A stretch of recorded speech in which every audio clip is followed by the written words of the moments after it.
আসসালামু আলাইকুম। আজকে আমরা পঞ্চম শ্রেণীর গণিত বইয়ের 25 পৃষ্ঠার 1 নম্বর অঙ্কটি করব।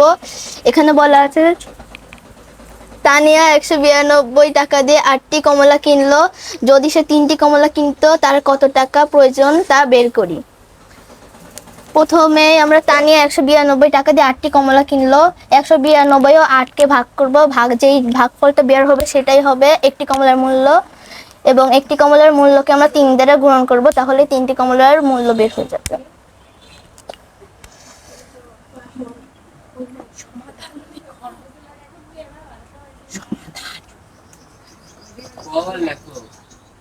আটটি কমলা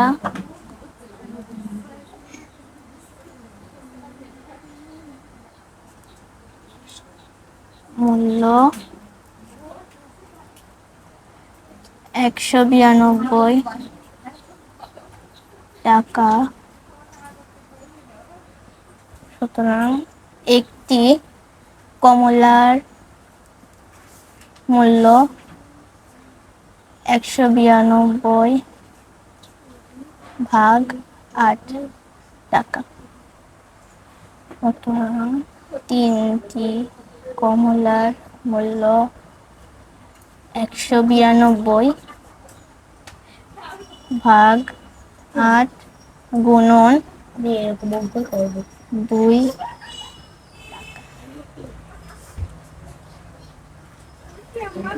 আমরা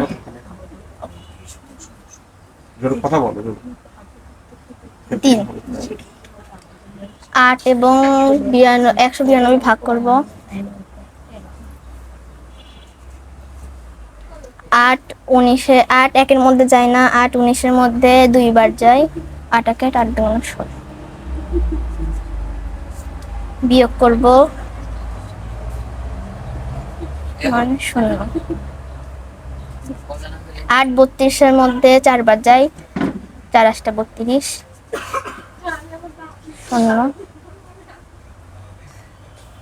একটি কমলার মূল্য 24 টাকা, টাকা এখন গুণন করব। 3 4 12, 12 2, হাতে আমার 1, 3 আঁকে 3 3 2 6, 1 7।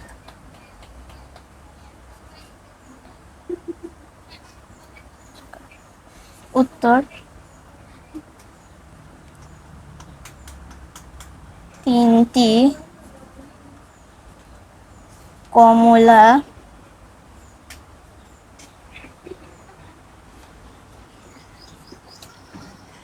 কেনার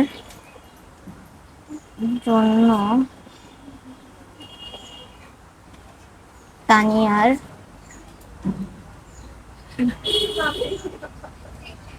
72 টাকা প্রয়োজন।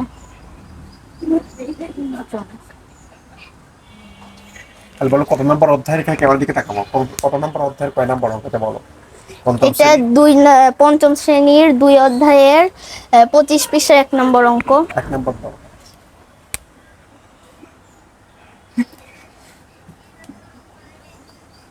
ঠিক আছে।